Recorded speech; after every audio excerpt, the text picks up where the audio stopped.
ஆனால் உதயநிதி ஸ்டாலினை பொறுத்த வரைக்கும் ஒரு பேட்டர்ன் தான். It's a pattern. மைண்டில் ஒரு பேட்டர்ன். ஒரு அரசியல்வாதி பார்த்தீங்கன்னா ஒரு விஷயத்தை ரிப்பீட் பண்ணிக்கிட்டே இருப்பாங்க. சனாதன தர்மத்தை பற்றி நான் தப்பாக பேசலை, சரியாக தான் சொன்னேன்னு சொன்னாரா? ஒரு 3 மாதம் சொன்னார். என்னாச்சுன்னா விளைவு ஃப்ரெண்ட்லி ஃபைட்டு. இந்த துப்பாக்கி சுடும்போது தெரியாமல் அவங்களுக்குள்ள அவங்க சுட்டுக்குவாங்க. அது மாதிரி கர்நாடகா லோகாயுக்தா ஃப்ரெண்ட்லி ஃபைட்டு. இது இன்னைக்கு தீர்ப்பு வந்திருக்கு பொன்முடி அவர்கள் மீது. அண்ணன் திருமாவளவன் என்ன சொல்றாரு? நீதிபதியின் மீது சந்தேகம் இருக்காங்க. பாருங்க இந்த மாதிரி கஷ்ட காலத்தை தமிழ்நாடு பார்க்க வேண்டிய கட்டாயம். கம்யூனிஸ்ட்காரங்க என்ன சொல்றாங்க? நீதி வெல்லவில்லையாம். ஏன் நாங்க டாஸ்மார்க் 4/3 பங்கு டாஸ்மார்க்கை மூடணும், கள்ளுக்கடையை திறக்கணும்னு முதலமைச்சர்கிட்ட நேரம் கேட்டோம். எங்க வெள்ளை அறிக்கை கொடுக்க நேரம் கொடுத்தாரா? நேரமே கொடுக்காத முதலமைச்சர் நாங்க எதுக்கு போய் சந்திக்கிறோம்?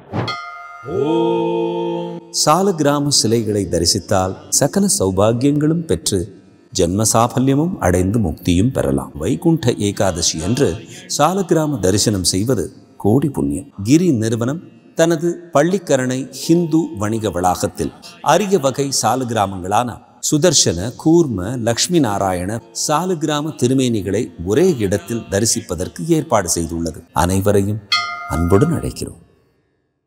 தமிழகத்தில் குறிப்பாக திராவிட முன்னேற்ற கழகத்தினுடைய அரசியல் எப்படியாவது சண்டை போட்டுக்கிட்டே இருக்கணும், இந்தியாவுடைய அரசியலமைப்பு சட்டத்திற்கு எதிராக செயல்பட வேண்டும், ஒரு டெமோக்ராட்டிக் ஃபெடரல் சிஸ்டத்தில் மாநில அரசு மத்திய அரசு எல்லோருமே பங்களிப்போடு செயலாற்றக்கூடிய இந்த திட்டத்தில் ஓட்டைகள் போட வேண்டும் என்பதை முழு குறிக்கோளாக வைத்துக்கொண்டு திராவிட முன்னேற்ற கழகம் செயல்பட்டு கொண்டிருக்கின்றார். அதுவும் நமக்கு தெரியும், குறிப்பாக இந்த சென்னை வெள்ளமும் தென் தமிழகத்தில் ஏற்பட்ட அந்த 2 வெள்ள பாதிப்புக்கும் கூட மிக மோசமாக இந்திய அளவிலே கையாளப்பட்டதாக அனைவருமே பேச ஆரம்பிச்சிருக்கிறாங்க. அது தூத்துக்குடி பார்த்தீங்கன்னா மிக மிக மோசமான பாதிப்பில் இருக்கு. இது எந்த அளவுக்கு ஆச்சரியம்னாங்க, மத்திய அரசு முதலாக மழை வெள்ளத்திலிருந்து ஒரு இடம், குறிப்பாக ஒரு மாவட்டம் வெளியே வருவதற்கு முன்பாகவே மத்திய அரசினுடைய குழு பார்வையிடுவதற்கு, சேதங்களை கணக்கீடு செய்வதற்கு வந்துட்டாங்க. 20ஆம் தேதி மத்திய அரசினுடைய இன்டர் மினிஸ்ட்ரியல் டீம், அதாவது எல்லா மினிஸ்ட்ரி இருக்கக்கூடிய கம்பைன்டு டீம் 20ஆம் தேதியிலிருந்து களத்தில் பார்க்குறாங்க. 20, 21, 22 சேதம் எஸ்டிமேட்டு எந்த அளவுக்கு நடந்திருக்கு, பாலங்கள், ரோடு எந்த அளவுக்கு வாஷ் அவுட் ஆயிருக்கு. அதில் ஆச்சரியம் என்னன்னா, இந்திய அரசில் முதலாக பார்க்குற ஒரு இன்டர் மினிஸ்ட்ரியல் டீம் வந்த பிறகு மாநிலத்தினுடைய முதலமைச்சர் அந்த பகுதிக்கு போகிறாங்க. 20ஆம் தேதியிலிருந்து மத்திய அரசினுடைய இன்டர் மினிஸ்ட்ரியல் டீம் தென் தமிழகத்தில் இருக்காங்க. ஆனால் நம்முடைய மாநில முதலமைச்சர் 21ஆம் தேதி போகிறாங்க. கிட்டத்தட்ட 4-5 நாட்கள் கழித்து அந்த பகுதிக்கு போகிறாங்க. இந்த ஒரு விஷயமே நமக்கு சொல்லும் எந்த அளவுக்கு ஒரு அக்கறையின்மை, அலட்சியத்தன்மை, எதையுமே பொருட்படுத்தாம ஒரு முதலமைச்சர் அவர்கள், குறிப்பாக திராவிட முன்னேற்ற கழகத்தினுடைய ஆட்சி செயல்பட்டு கொண்டிருக்கிறது என்பதற்கு இதைவிட ஒரு பெரிய உதாரணம் சொல்ல முடியாது. இன்டர் மினிஸ்ட்ரியல் டீம் வந்த பிறகு முதலமைச்சர் அந்த இடத்துக்கு போறாங்க. இன்னைக்கு அதையெல்லாம் தாண்டி இன்னைக்கு அடுத்து இவர்கள் நிவாரண பணியில கவனம் செலுத்தாம, அது முதலமைச்சர்லேருந்து அவருடைய மகன்லேருந்து அமைச்சர்லேருந்து நிவாரண பணியில கவனம் செலுத்தாம இவருடைய கவனம் முழுவதுமே எப்படி மத்திய அரசை வம்புக்கு இழுப்பது என்பதை தான் முழு கவனமாக வைத்திருக்கிறார். ஆனால் உதயநிதி ஸ்டாலினை பொறுத்த வரைக்கும் ஒரு பேட்டர்ன் தான். It's a pattern. மைண்டில் ஒரு பேட்டர்ன். ஒரு அரசியல்வாதி பார்த்தீங்கன்னா ஒரு விஷயத்தை ரிப்பீட் பண்ணிக்கிட்டே இருப்பாங்க. சனாதன தர்மத்தை பற்றி நான் தப்பாக பேசலை, சரியாக தான் சொன்னேன்னு சொன்னாரா? ஒரு 3 மாதம் சொன்னார். என்னாச்சுன்னா விளைவு என்னாச்சுன்னா, இந்தி கூட்டணி என்கின்ற கூட்டணி மொத்தமாக இந்தியா முன்பு கை கட்டி தலை குனிந்து நின்று கொண்டிருக்கின்றார்.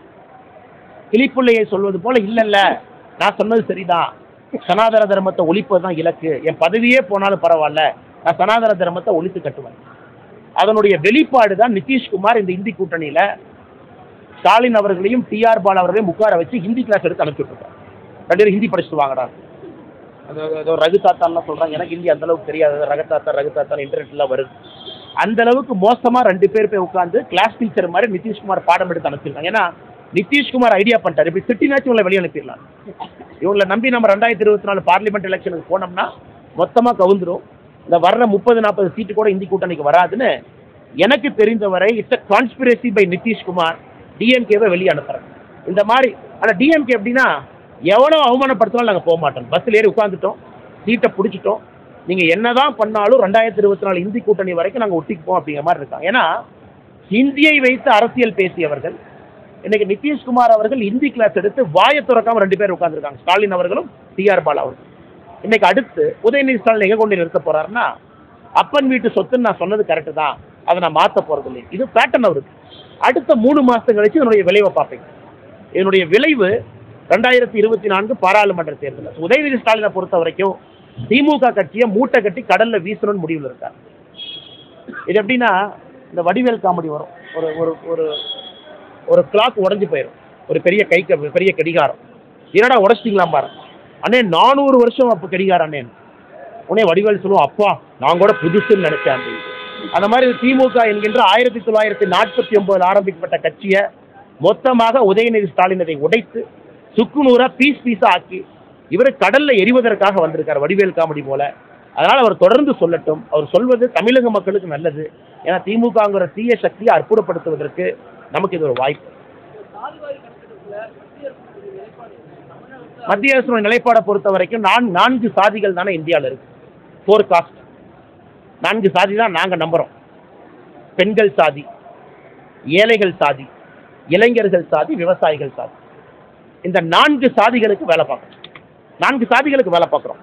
அதான் எங்களுடைய காரியம், அதான் எங்களுடைய இலக்கண. அது பிரைம் மினிஸ்டர் பல இடத்துல சொல்றார். we believe in 4 castes: caste of women, caste of youth, caste of farmers, caste of poor. 4 சாதிகளுக்காகத்தான் நம்ம எல்லா திட்டங்களும் வருது. இதுல புவர் என்கின்ற சாதி, ஏழை என்கின்ற சாதி இருக்கக்கூடாது என்று ஆட்சி பண்ணுகின்றோம். அவர்கள் எல்லாம் முன்னேற்றி மேலே கொண்டு போயிடணும், அப்பர் மிடில் கிளாஸுக்கு கொண்டு போயிடணும். மிச்ச 3 சாதிகள் வாழ்க்கையிலே வளமாக இருக்க வேண்டும் என்பதற்காகத்தான் எங்களுடைய ஆட்சி. தமிழ்நாட்டில் இதற்கு முன்னாடி சாதிவாரி கணக்கு எடுப்பதற்கு கமிஷன் போட்டாங்க, நமக்கு பல இடத்துல தெரியும். அந்த கமிஷன் அறிக்கையெல்லாம் எங்கே போச்சு? இதே காங்கிரஸ் இருக்கும் பொழுது சென்சஸோட சேர்த்து எடுத்தாங்க, அதையே ரிலீஸ் பண்ணல. இன்னைக்கு பீகாரில் சாதிவாரி கணக்கெடுப்பு நடத்தி முடித்திய பிறகு எல்லாம் கத்தி எடுத்துட்டு ஒருத்தரும் குத்துறக்கு ரெடியாக இருக்கிறாங்க. எனக்கு கம்மியாக கொடுத்துட்டேன், எனக்கு அதிகமாக கொடுத்துட்டேன். தமிழ்நாட்டில் அதை பார்க்கணும்னு நினைக்கிறீங்களா? சும்மா இருக்கக்கூடிய ஜாதிகள்லாம் தூண்டி விட்டு ஜாதி கலவரத்தை இங்கே செய்யலாமா? நீங்கள் எங்கேயெல்லாம் சாதி கணக்கெடுப்பு ரிலீஸ், கர்நாடகா ரிலீஸே பண்ண மாட்டேன்ட்டாங்க. கர்நாடகா என்ன சொல்லிட்டாங்க, ரிப்போர்ட்டே காணாமல் போச்சுப்பாங்க. இதே கர்நாடகாவில் சித்தராமையா அவர்கள் இதற்கு முன்பு சாதிவாரி கணக்கெடுப்பு எடுத்தாங்க. இப்போ சித்தராமையா என்ன சொல்கிறாருன்னா, ரிப்போர்ட்டை காணாது சொல்லிட்டு இருக்கோம். அதனால் அரசியலுக்கு பேசுறதுக்கு ஈஸி.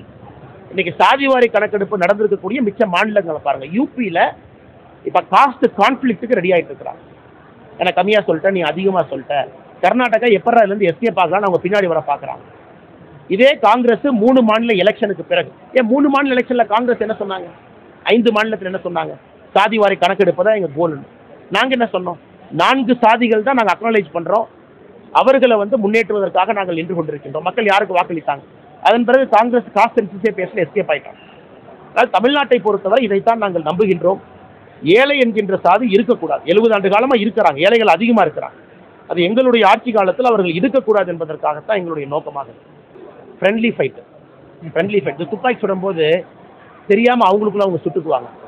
அது மாதிரி கர்நாடகா லோகாயுக்தா ஃப்ரெண்ட்லி ஃபைட். இது இந்த குத்து சண்டையெல்லாம் தெரியாமல் குத்துற மாதிரி வந்திருக்காங்க. இதெல்லாம் அடுத்த கட்டம் போகிறதா நான் பார்க்கல. பைந்தமிழ் பாரி அவருடைய மைனிங் கேஸுக்காக இங்கே லோகாயுக்தா ரைடு பண்ணிட்டு போயிருக்கிறாங்க.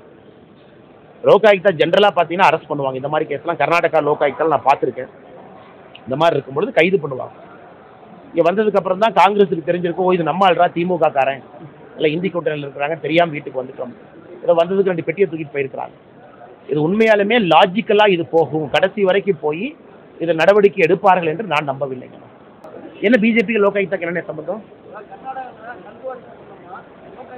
அதுக்கு பிஜேபிக்கு என்ன சம்பந்தம் கேட்குறேன்னா, அதனால தான் திமுக காரனுக்கு அறிவெளின்னு சொல்கிறேன். 200 ரூபான்னு நம்ம ஏன் சொல்கிறோம்னா, ஆட்சியிலே அங்கே காங்கிரஸ் இருக்கு. லோகாயுக்தா என்பது டெக்னிக்கலி இண்டிபெண்டன்ட் பாடிமாங்க. அங்கே பாரதிய ஜனதா கட்சி எதிர்கட்சியாக இருக்கு. எங்கள் எதிர்கட்சி தலைவர் அசோக் ஃபோன் பண்ணி சித்தராமையா சார் இந்த கோயம்புத்தூரில் பைந்தமிழ் பாரின்னு ஒரு தம்பி இருக்கான், லோகாயுக்தா அனுப்பி ரைடு பண்ணுங்கன்னு சொல்லியிருப்பாராம். இதை விட அபத்தமான ஒரு ஆர்கியூமெண்ட்டை பார்த்ததே கிடையாதுங்க. அடுத்தது 2வது பாருங்க, இன்னைக்கு தீர்ப்பு வந்திருக்கு பொன்முடி அவர்கள் மீது. அண்ணன் திருமாவளவன் என்ன சொல்றாரு? நீதிபதியின் மீது சந்தேகம் இருக்காங்க. பாருங்க இந்த மாதிரி கஷ்ட காலத்தை தமிழ்நாடு பார்க்க வேண்டிய கட்டாயம். கம்யூனிஸ்ட்காரங்க என்ன சொல்றாங்க? நீதி வெல்லவில்லையாம். ஏன்னா இதே கம்யூனிஸ்டுக்காரங்க, நீங்களாம் கம்யூனிஸ்டுங்கிற கம்யூனிஸ்டுங்கிற பேரை தயவு செஞ்சு மாற்றிடும். கம்யூனிஸ்ட் போன்ற கட்சிகள், நாங்கள் நீதிக்காக நிற்போம், ஏழைகளுக்காக நிற்போம்னு சொல்லக்கூடிய கட்சிகள் இன்னைக்கு திமுகவுக்கு ஜிங்ஜாங் அடிச்சிட்டு இருக்கிறாங்க. சோபாலகிருஷ்ணன் போய் கேட்டீங்கன்னா உடனே எம்எல்ஏ கிளம்பி வருவார். அதுக்கு தான் வேலை. இந்த கம்யூனிஸ்ட் கட்சி நடத்துறதே அண்ணாமலை திட்டத்து தான் தமிழ்நாட்டில். அந்த கட்சிங்கிறது ஏழை மக்களுக்கு சர்வ் பண்றது கிடையாது. இன்னைக்கு திருமாவளவன் அண்ணனும் வந்து இறுக்கமா உட்காந்துருக்காரு சேர்ல. இந்த சேர் விட்டு நாமளை எந்திரிக்கூடாது. இதை போன்ற அபத்தமான ஆர்கியூமெண்ட்டை நம்ம பார்த்ததே கிடையாது. ஒரு நீதிபதி தீர்ப்பு கொடுத்திருக்காங்க. தீர்ப்புல வந்து மிக தெளிவாக சொல்லியிருக்காங்க. இதே பொன்முடி மீது ஆனந்த் வெங்கடேஷ் அவர்களுடைய தீர்ப்பு சுப்ரீம் கோர்ட் வரைக்கும் போய் ஊர்ஜிதமாய் வந்திருக்கு. இன்னைக்கு இவர்கள் நீதிமன்றத்தையும் நீதிபதியும் கேள்வி கேட்கிறாங்கன்னா எந்த அளவுக்கு தைரியம் இருக்கும், எந்த அளவுக்கு ஊழலை வெளிப்படையாக செய்ய வேண்டும் என்று நினைக்கின்றாங்க. இது எங்க போய் தமிழ்நாட்டை நிறுத்த போகுதுன்னு பாருங்க.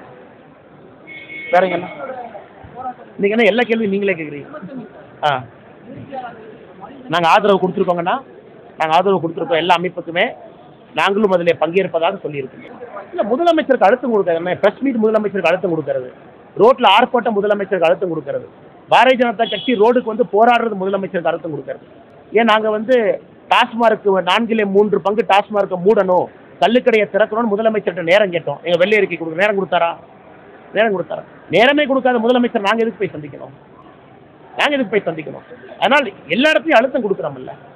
ஆனால் இது வந்து கட்சிகளாக கொண்டு வரப்போகுது. ஒரு புரிஞ்சுக்கணும், டெமோக்ரஸியில் முதலமைச்சரை போய் சந்தித்து தான் வேலை நடக்க வேண்டும்னா அந்த விளையாட்டுக்கு நாங்கள் வர்ற தயாராக இல்லை. இது எல்லாமே ஜனநாயகத்தில், இது எல்லாமே முதலமைச்சருக்கு அழுத்தம் கொடுக்கறது தான். இது எல்லாமே மாநில அரசுக்கு அழுத்தம் கொடுக்கறது தான். பாரதிய ஜனதா கட்சி நடத்தக்கூடிய ஒரு போராட்டுக்கு அழுத்தம் கொடுக்கறது தான். அதனால் முதலமைச்சரை போய் சந்திப்பதற்கெல்லாம் பாரதிய ஜனதா கட்சி வராது. அதில் தெளிவாக இருக்கின்றோம். எங்களை முதலமைச்சர் மதிக்கலைன்னா நாங்கள் முதலமைச்சரை மதிக்க போறதில்லை. தெளிவாக இருக்கும். ஏற்கனவே நேரம் கேட்டு ஒரு முறை இல்லை 2 முறை நேரம் கேட்டு கொடுக்காத முதலமைச்சருக்கு அலையா விருந்தாளியா நாங்கள் எங்கே போய் நிற்கணும்? என் கட்சிக்கு அது போன்ற நிலை வரல. நாங்கள் கம்யூனிஸ்டோ விசிகவோ கிடையாது. நாங்கள் அவங்க கூட்டணி கட்சி கிடையாது. கம்பீரமாக நிற்கக்கூடிய தேசிய கட்சி. அப்படிலாம் போய் கூடியெல்லாம் முதலமைச்சர் கூட நிற்க முடியாது. இல்லை, அனைத்து கட்சி கூட்டம் எதுக்கு நடத்தணும் நான் தெரியாமல் கேட்குறேன்.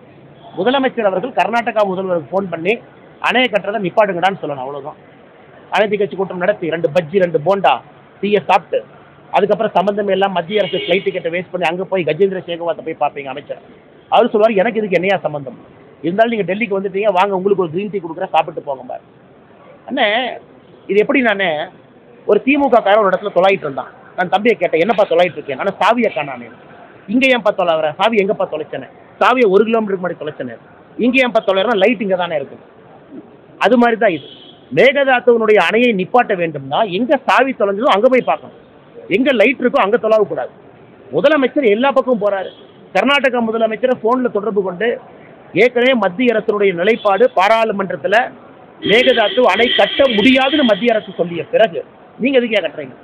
இது அனைத்து கட்சி கூட்டம் எதுக்கு? எத்தனை அனைத்து கட்சி கூட்டம் போட்டு வேஸ்ட் பண்றதுனே? சும்மா எல்லா டைம் இல்லைன்னு போய் உட்கார்றக்கா? தெளிவா தெரியும், சாவி தொலைஞ்ச இடத்துல தொலாவணும். அதை விட்டு லைட் இருக்கிற இடத்துல திமுக காரன் தொலாயிட்டு இருக்கான்.